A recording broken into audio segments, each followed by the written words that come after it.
रायगड महाराष्ट्रासह देश विदेशातील ताज्या बातम्या पाहण्यासाठी मॅक्स इंडिया लाईव्ह चॅनलला सबस्क्राईब करा आणि बेल आयकॉन दाबायला विसरू नका।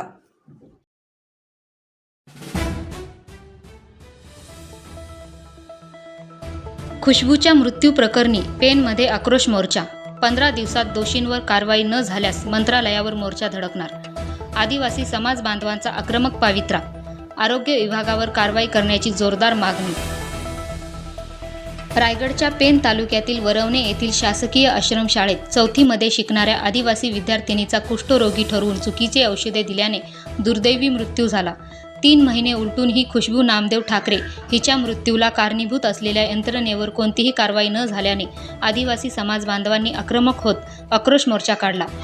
ग्राम संवर्धन सामाजिक संस्थेच्या वतीने काढण्यात आलेल्या आक्रोश मोर्चा पेनमधील गांधी मंदिर येथील डॉक्टर बाबासाहेब आंबेडकर यांच्या पुतळ्याला अभिवादन करून बाजारपेठ मार्गे तहसील कार्यालयावर धडकला। यावेळी खुशबू नामदेव ठाकरेच्या मृत्यूला जबाबदार असलेल्या प्रत्येक दोषींवर कारवाई होऊन तात्काळ गुन्हा दाखल व्हावा आणि आदिवासी विद्यार्थ्यांच्या आरोग्याविषयी धोरणात्मक निर्णय घेण्याबाबत महाराष्ट्र शासनाचे आदिवासी विकास प्रधान सचिव यांच्या विभागाला पेन तहसीलदार तानाजी शेजाळ यांच्या मार्फत निवेदन देण्यात आले। कामार्ली प्राथमिक आरोग्य केंद्राचे वैद्यकीय पथकाने खुशबूला चुकीची औषधे दिल्याचा दावा ग्राम संवर्धन सामाजिक संस्था व आदिवासी संघटनांनी केलाय। खुशबू ठाकरेच्या पालकांची व मुख्याध्यापकांची कुष्ठरोगाची औषधे सुरू करण्याबाबत कोणतीही परवानगी घेण्यात आली नव्हती। ही धक्कादायक बाब यावेळी मांडण्यात आली। केवळ चट्ट्यावरून खुशबूला कुष्ठरोगी ठरवले व तिला मृत्यूच्या खाईत खोटले असा संताप मोर्चेकऱ्यांनी व्यक्त केलाय। तर 15 दिवसात दोषींवर कारवाई न झाल्यास थेट मंत्रालयावर मोर्चा काढणार असल्याचा इशारा सामाजिक कार्यकर्ते संतोष ठाकूर व आदिवासी बांधवांनी प्रशासनाला दिलाय। यावेळी आदिवासी कातकरी ढोर न्याय, माणूस हाय, माणुसकीची भीक नको, हक्क हवा, हक्क हवा, खुशबूच्या मृत्यूला जबाबदार अधिकाऱ्यांवर कारवाई झालीच पाहिजे अशा घोषणांनी संपूर्ण पेन शहर दणाणून निघाले। या मोर्चात खुशबूच्या आई वडिलांनी शासनाच्या निद्रिस्त व सुस्त धोरणांवर संताप व्यक्त करीत न्यायाची मागणी केली। Dhammasheel Sawant, news bureau, Raigad.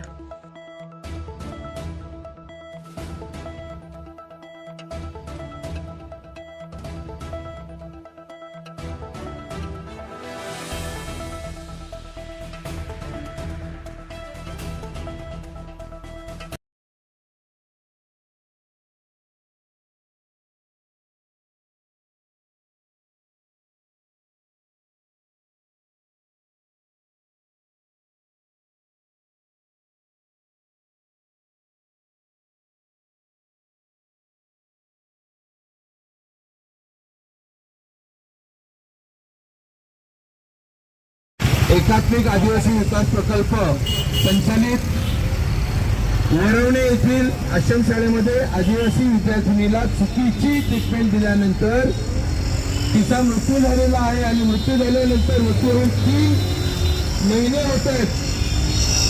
3 महिने होत आहेत। माणूस आहे, माणूस आहे, माणुसकीची भीक नको, हक्क हवा, हक्क हवा, माणुसकीची भीक नको, हक्क हवा, हक्क हवा, हक्क। भारतरत्न डॉक्टर बाबासाहेब आंबेडकरांचा प्रमुख आपण त्यांच्याकडे म्हणतो, कार्यकारी दंडाधिकारी तशी पोस्ट आहे त्यांच्याकडे, त्यांना इथे आम्ही आमंत्रित केलं होतं, परंतु त्यांना आमच्या इथे 4 पावलं बाहेर येताना येऊ वाटलं नाही। अशा प्रशासकीय यंत्रणेचा, अशा कार्यकारी दंडाधिकाऱ्यांचा आम्ही निषेध करतो। निवेदन घेण्यास न येणाऱ्या कार्यकारी दंडाधिकाऱ्यांचा निषेध असो, निवेदन स्वीकारण्यासाठी न येणाऱ्या कार्यकारी दंडाधिकाऱ्यांचा निषेध असो। सर एक साथ सावधान। सर, काय सांगाल, आज आदिवासी बांधवांनी आक्रोश मोर्चा काढलेला आहे। खुशबूला मरणोत्तर न्याय मिळाला पाहिजे अशी मागणी आहे। काय नेमकं मोर्चातील मागणी आहे? एकात्मिक आदिवासी विकास प्रकल्पाअंतर्गत चालवल्या जाणाऱ्या वरवणे येथील आदिवासी आश्रमशाळेमध्ये खुशबू नावाची आमची विद्यार्थिनी, आदिवासी मुलगी, जिचा चुकीच्या पद्धतीने औषधोपचार केला, तिला ती कुष्ठरुग्ण नसताना, तिचे आईवडील सांगतात की ती कुष्ठरोगी नाही, ती कुष्ठरोगी नसताना सुद्धा तिला कुष्ठरोगी ठरवले आणि वैद्यकीय अधिकाऱ्यांनी तिला चुकीची ट्रीटमेंट दिली आणि ती चुकीची ट्रीटमेंट दिल्यामुळे आमच्या खुशबूचा मृत्यू झालेला आहे। मृत्यू होऊन 3.5 महिने झाले तरीही कोणत्याही प्रकारची कारवाई झालेली नाही। संबंधितांच्या स्टेटमेंट्स अजून झालेले नाहीत, गुन्हे नोंद झालेली नाही आहे. त्यामुळे आज आदिवासी आक्रोश मोर्चा काढून आम्ही ही मागणी केलेली आहे की येत्या 15 दिवसामध्ये जर केमिकल ॲनालिसिस रिपोर्ट घेऊन सर्व संबंधितांची वैद्यकीय अधिकारी जे होते कुसुमचे त्या वैद्यकीय अधिकाऱ्यांची चौकशी, त्याच्यानंतर एकात्मिक आदिवासी विकास प्रकल्पाचे जे काही संबंधित अधिकारी कर्मचारी या सगळ्यांची चौकशी करून ह्या सगळ्या प्रकरणात संबंधितांना गुन्हे नोंद करावे आणि अशी घटना पुन्हा घडू नये म्हणून राज्य शासनाने, केंद्र शासनाने ह्या अशा आदिवासी आश्रमशाळांमध्ये धोरणात्मक निर्णय घ्यावेत आणि ज्या धोरणात्मक निर्णयातून आदिवासी बांधवांचं पुन्हा अशा गोष्टी घडणार नाहीत याची काळजी घेऊन त्यांना न्याय मिळेल. आणि ह्या सगळ्यासाठी 24 तास ज्या काही आदिवासी विकास प्रकल्पाच्या अंतर्गत आश्रमशाळा चालतात तिथे 24 तास वैद्यकीय सुविधाची व्यवस्था करा अशी योजना काढा आणि त्या योजनेला खुशबूचं नाव द्या अशी आम्ही मागणी करत आहोत. एकूणच प्रशासनाकडे आपण या ठिकाणी निवेदन द्यायला आलात, कशा पद्धतीनं तुम्हाला या ठिकाणी वागणूक मिळाली? आपण धिक्कारच्या निषेधाच्या घोषणा देखील दिल्यात, काय सांगा? ह्या तालुक्याचे कार्यकारी दंडाधिकारी ज्यांना म्हणतो त्या तहसील कार्यालयावर आम्ही मोर्चा घेऊन गेलो तेव्हा आम्ही विनंती केली तहसीलदार साहेबांना की साहेब आपण निवेदन स्वीकारण्यासाठी कार्यालयातून फक्त बाहेर यायचं अशी विनंती केली, परंतु त्यांना तेवढाही वेळ नाही. एवढ्या निगरगट्ट मनाची जर प्रशासकीय यंत्रणा असेल तर मग अशा यंत्रणेचा निषेध नाही करावा तर मग काय करावं? त्यामुळे म्हणून आम्ही हे करतो आहे की तहसीलदारांनी जे आम्हाला रिस्पॉन्स नाही दिलं, अतिशय विचित्र पद्धतीने ते वागलेत. अशा पद्धतीने जर आदिवासी बांधवांसोबत शासकीय यंत्रणा वागत असेल तर मला वाटतं ह्या देशाचा आदिवासी कधीच विकासाच्या प्रवाहात येणार नाही. त्याला ही प्रशासकीय यंत्रणा ढोरच समजते अजूनही. त्यामुळे ह्या सगळ्या गोष्टीचा आम्ही निषेध करतो. आता हे चौकशीमध्ये जर ते खरोखर दोषी असतील तर निलंबन ही फक्त कारवाई योग्य आहे का किंवा त्यांच्या कायमस्वरूपी बडतर्फीची तुम्ही मागणी करा? नाही, आमचं पहिल्या दिवसापासूनचं म्हणणं आहे की ह्याची दोषी जेवढे आहेत तेवढ्यांवर कायदेशीर कारवाई होणे गरजेचं आहे. त्यांच्यावर गुन्हे नोंद झाले पाहिजेत. म्हणजे नुसतं निलंबन हा त्याच्या विभागापुरता मर्यादा आली. आम्ही म्हणतो आहे की पोलिसांनी गुन्हे नोंद करावेत आणि त्या गुन्ह्यांमध्ये जे दोषी आहेत त्यांना आरोपी करून त्यांच्यावर आरोपपत्र सादर करावं. एक हिंदी विचारता, खुशबू नाम की जो आदिवासी स्टूडेंट थी उसकी मौत हुई है, क्या कहेंगे? मार्च निकाला है, क्या मांगे है आपकी? क्या कहेंगे? सरकार ने क्या यहाँ पर आगे की ये पाछोटी लेनी चाहिए, क्या? सर, इस देश में आदिवासी आज भी विकास से वंचित है और ऐसी हालत में हमारी एक बच्ची, आदिवासी आश्रमशाला की बच्ची जो गलत तरीके से ट्रीटमेंट की बली हो गई और उसका देहांत हो गया, जहाँ पर इंटीग्रेटेड ट्राइबल डेवलपमेंट डिपार्टमेंट के जो पदाधिकारी है उनकी उसमें गलतियाँ है.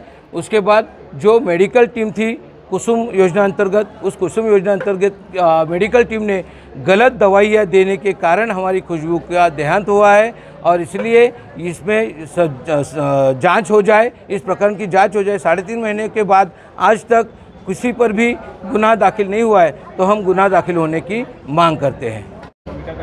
हमने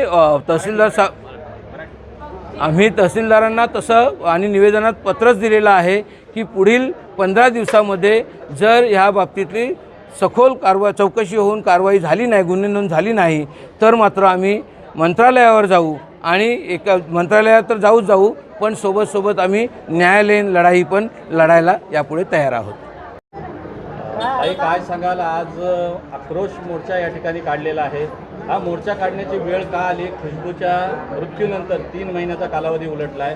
काय प्रशासन कशा पद्धतीचं या सगळ्या प्रकरणावर गांभीर्यानं बघत आहे? मुळात ना आरोग्य विभागाला गांभीर्य आहे ना आदिवासी विकास विभागाला गांभीर्य आहे. पोलीस प्रशासनाकडनं सुद्धा क्लिनिकल ॲनालाइजची वाट इतकी पाहणं, वास्तविक पाहता चौकशी अहवालाच्या आधारावर गुन्हा दाखल होऊ शकतो प्रथमदर्शनी. कारण अशा बऱ्याच केसेस आहेत की ज्याच्यामध्ये चौकशीच्या माध्यमातून हलगर्जीपणा कुणी केला आहे याच्यावरती गुन्हा दाखल होतो आणि पुढचा रिपोर्ट आल्यानंतर ते ॲड केलं जातं. तर त्या पद्धतीने तपास झाला पाहिजे होता, जो अजून झालेला नाही आहे, तर तो होणं अपेक्षित आहे. दुसरं म्हणजे आदिवासी आश्रमशाळेतील विद्यार्थ्यांच्या आरोग्याची काळजी घेण्याच्या दृष्टीने धोरणात्मक निर्णय घेण्याची वेळ आलेली आहे. कारण 6 वर्षापासूनची मुलं या आश्रमशाळांमध्ये शिकतात. आपल्या महाराष्ट्रामध्ये साधारण 529 शासकीय आश्रमशाळा आहेत ज्यामध्ये 20 लाख विद्यार्थी शिक्षण घेत आहेत. तर हा फक्त एका वरवणे आश्रमशाळेचा प्रश्न नाही, महाराष्ट्रभरातल्या आदिवासी आश्रमशाळांमध्ये असे प्रकार घडत असणार, त्या सगळ्याच मुलांच्या आरोग्यविषयक धोरण ठरवण्याची वेळ आलेली आहे. आज आम्ही प्रधान सचिवांना निवेदन दिलेलं आहे आरोग्य विभागाच्या आणि आदिवासी विकास विभागाच्या. येणाऱ्या काळामध्ये अधिवेशनामध्ये हा प्रश्न कसा घेऊन जाता येईल, काँग्रेस पक्षाच्या माध्यमातून लोकसभेमध्ये, विधानसभेमध्ये आम्ही आमच्या प्रतिनिधींना हे धोरण ठरवण्यासाठी शासनापुढे ही सर्व घटना मांडण्यासाठी विनंती करणार आहोत, जेणेकरून हे धोरण ठरवण्याच्या दिशेने शासन विचार करेल. कशा पद्धतीची ही घटना होती आणि काय याच्यासाठी कोण जबाबदार आहेत असं वाटतंय तुम्हाला? चुकीची औषधं दिली त्याच्यामुळं खुशबूचा मृत्यू झाला. हातापायाने सुजा आली, सगळे सुजा आली, सगळे हातापायाला, डोळ्याला सगळे सूज चढले. त्यात मृत्यू झाला. त्याच्यात मृत्यू झाला. काय मागणी आहे आपली?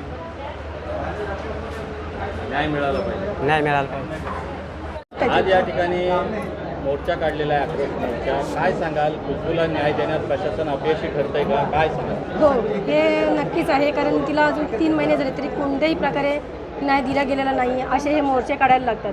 ही वेळ कोणावर येऊ नये, तिला लवकरात लवकर न्याय मिळावा ही माझी इच्छा आहे. दाखल होऊन तारीख दाखल 22 जानेवारीला प्रकरण दाखल झालेलं आहे.